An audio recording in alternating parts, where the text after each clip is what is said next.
साबिक army chief general Qamar Javed Bajwa ने एक इंटरव्यू में बताया, बहुत सी ऐसी बातें हैं जो इनसे मंसूब की जाती हैं जो कि गलत हैं। मसलन ये कि तलत हुसैन, मुर्तजा सोलंकी और नुसरत जावेद को उन्होंने नौकरियों से निकलवाया था, और ये भी कि अफसार आलम पर उन्होंने हमला करवाया था। हकीकत लेकिन इसके बरअक्स है। ये गुज़िश्ता कुछ अरसे से पाकिस्तान में 3 अशखास की झूठ बोलने की आदत से बड़े तंग हैं। एक इमरान खान, दूसरा शेख रशीद और तीसरा हामिद मीर। कहा जाता है कि मीर शकील रहमान को जेल भिजवाने में भी जनरल बाजवा का हाथ था, जबकि हकीकत तो यह है कि मीर शकील को इमरान खान ने जेल में डलवाया था। जनरल बाजवा ने तो उल्टा इन्हें जेल से निकलवाया था। आजकल हामिद मीर और तलत हुसैन जनरल बाजवा के बहुत खिलाफ हैं। हामिद मीर ने नसीम ज़हरा के हवाले से भी जो बात की कि इसने जनरल साहब को नेशनल डिफेंस यूनिवर्सिटी में शटअप कॉल दी थी, वो बिल्कुल गलत है। तलत हुसैन के करीबी ज़राए के मुताबिक इनको लगता है कि जनरल बाजवा ने इन्हें नौकरी से निकलवाया था। तलत हुसैन को भी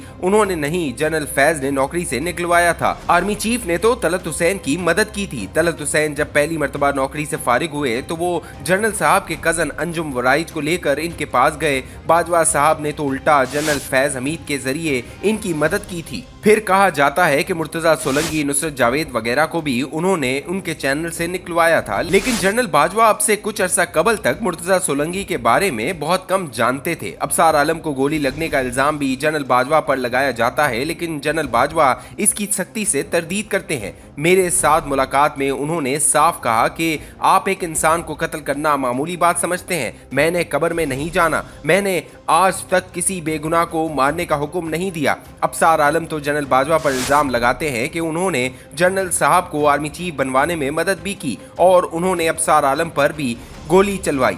लेकिन जनरल बाजवा के मुताबिक वो ऐसा सोच भी नहीं सकते। कुछ जराए इस हवाले से जनरल इरफान मलिक को भी इल्जाम देते हैं, क्योंकि अफसार आलम ने इनकी तस्वीर ट्विटर पर लगाई थी। इन लोगों को खदशा है कि शायद उन्होंने ये काम गुस्से में किया होगा। अलबत्ता ये भी हो सकता है नीचे के लेवल पर किसी को गुस्सा आ गया हो और इसने ये काम किया हो।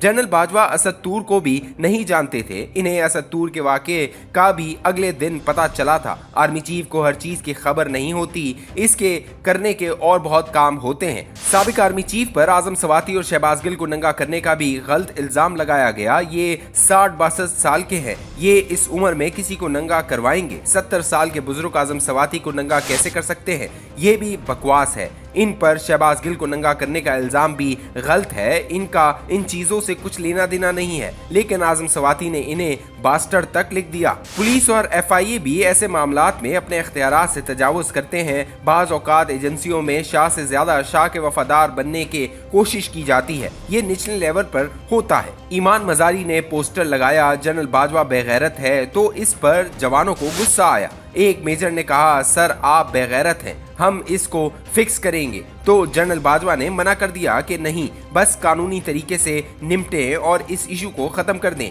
ये हर तरह की तनकीद बर्दाश्त करते थे, लेकिन इदारे की इज्जत का सवाल होता था। फिर ईमान मजारी के खिलाफ GHQ ने बाकायदा FIR दर्ज करवाई। जस्टिस अतर मिनल्ला की बेटी ईमान मजारी की दोस्त है। जस्टिस अतर मिनल्ला ने ईमान मजारी को जमानत दे दी। इसके बाद जनरल साहब ने जानबूझकर इस केस की पैरवी नहीं की ताकि मामला वहीं खत्म हो जाए। फौज और फौजी अफसरों के खिलाफ जो मर्जी कह दे, इल्जाम लगा दे, कोई पूछने वाला नहीं है। फौजी अफसर जवाब भी नहीं दे सकते। जजों के बारे में बात करेंगे तो वो जवाब दे लेते हैं, लेकिन फौजी अफसरान के पास ऐसा कोई ऑप्शन नहीं है। पाकिस्तान में हद के इज्जत के कवानीन कमजोर हैं। जनरल बाजवा के बारे में कहा जाता है, जनरल इरफान मलिक को ISI से इसलिए हटाया कि उन्होंने मरियम नवाज को स्मैश करने की धमकी दी थी, लेकिन इन्हें जनरल बाजवा ने नहीं, जनरल फैज ने हटाया था। जनरल फैज DG ISI और DGC दोनों का काम खुद करना चाहते थे। कराची में मरियम नवाज के कमरे में फौजी अफसरान के घुसने का हुक्म भी उन्होंने नहीं दिया था। ब्रिगेडियर हबीब इस वक्त सेक्टर कमांडर थे। कैप्टन सफदर ने मजार कायद पर नारेबाजी की तो अवाम, फौजी जवानों और मीडिया का दबाव था कि इनके खिलाफ कार्रवाई की जाए। जनरल फैज ने मुकदमा दर्ज करने का कहा था, मगर निचले लेवल पर कुछ ज्यादा हो गया। ताहम पुलिस ने जब रेड किया तो कैप्टन सफदर और मरियम नवाज अलग अलग कमरों में थे, वो दोनों एक कमरे में नहीं थे। उस वक्त अफवाहें थी कि जनरल बाजवा को इस हवाले से नवाज शरीफ ने भी फोन किया, लेकिन इसमें कोई सदाकत नहीं। नवाज शरीफ ने फोन किया, न कोई शिकायत की। अलबत्ता फौज ने जिम्मेदार अफसर को हटा दिया था। सहाफियों से एक मुलाकात के बाद जनरल बाजवा का ये जुमला बहुत मशहूर हुआ था कि वो शेव करते हुए सिद्दीक जान को सुनते हैं। मुझे ये सुनकर अफसोस हुआ था कि पाकिस्तान के आर्मी चीफ का इंटेलेक्चुअल लेवल इतना पस्त है। जनरल बाजवा ने ऐसा कहा जरूर था कि इन्हें किसी ने सिद्दीक जान का वीलॉग भेजा था, शेव करते हुए सुना और यही फारिग वक्त मिला। वैसे भी जब आप दबाव में होते हैं तो आप वही बात सुनना चाहते हैं जो आपके हक में हो और आपके मुखालिफ के खिलाफ हो। बाज़ औक़ात आप किसी की हौसला अफजाई भी कर रहे होते हैं। अक्सर सवाल होता है कि एस्टेब्लिशमेंट के करीब समझे जाने वाले सहाफ़ी कैसे इमरान खान के कैंप में चले गए, और ऐसे भी जिनको बनाया ही फौज ने था। मामला यूं है कि फौज ने वाकई कुछ सहाफ़ियों को बनाया, इनको खबरें भी देते थे, इनसे प्रोग्राम भी करवाते थे।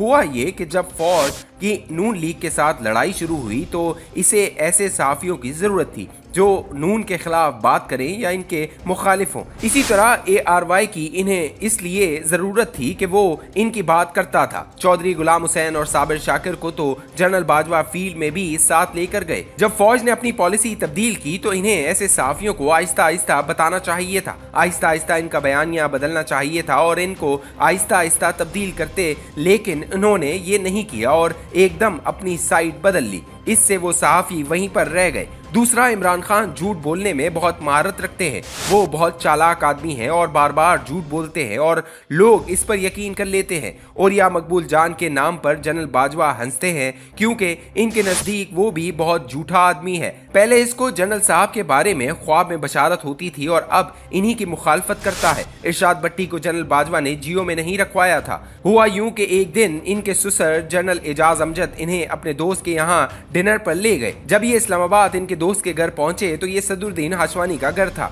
बाजवा साहब इस वक्त मेजर जनरल थे। वहां सदरुद्दीन हाशवानी ने इरशाद भट्टी का तारुफ करवाया कि वो हमारा मीडिया सेटअप देखता है। फिर इसके बाद इरशाद भट्टी जनरल बाजवा के पास आना शुरू हो गए। जब ये कोर कमांडर बने तब भी भट्टी साहब पास बाकायदा इनके पास आते रहे। मीर शकील रहमान को इमरान खान ने जेल में डलवाया था। जनरल बाजवा ने मीर शकील रहमान को जेल से निकलवाया। उन्होंने इमरान खान से कहा था कि मीर शकील रहमान कैंसर का मरीज है, वो जेल में ही मर जाएगा। तो फिर इसने बात मानी। मेरी जनरल बाजवा से मुलाकात के वक्त मीडिया पर शेख रशीद की गिरफ्तारी की खबर चल रही थी। जनरल बाजवा इस खबर पर हैरान थे कि शेख रशीद गिरफ्तार हो गया है। इनके ख्याल में शेख रशीद को गिरफ्तार करने की जरूरत नहीं थी क्योंकि वो इतना अहम इंसान नहीं। हालांकि वो तो GHQ के बहुत करीब समझे जाते हैं और खुद भी बताते हैं। हकीकत लेकिन कुछ मुख्तलिफ है। शेख रशीद कोई GHQ के करीब नहीं है, वो ऐसे ही ढींगे मारता है। जब जनरल बाजवा गॉर्डन कॉलेज गए तो इससे 6 साल पहले शेख रशीद कॉलेज से जा चुका था। जनरल बाजवा तो इसकी जिंदगी में सिर्फ 2 दफा मिले हैं। एक दफा फरवरी 2022 में जनरल साहब के पास आया और कहता कि इमरान खान से हुकूमत नहीं चल रही, कुछ करें। जनरल बाजवा के नजदीक शायद शेख रशीद का कोई इंटेलेक्चुअल लेवल नहीं है, बिल्कुल फारिग है और मुसलसल झूठ बोलता है और ऐसे ही नजूमियों की तरह तारीखें देता है।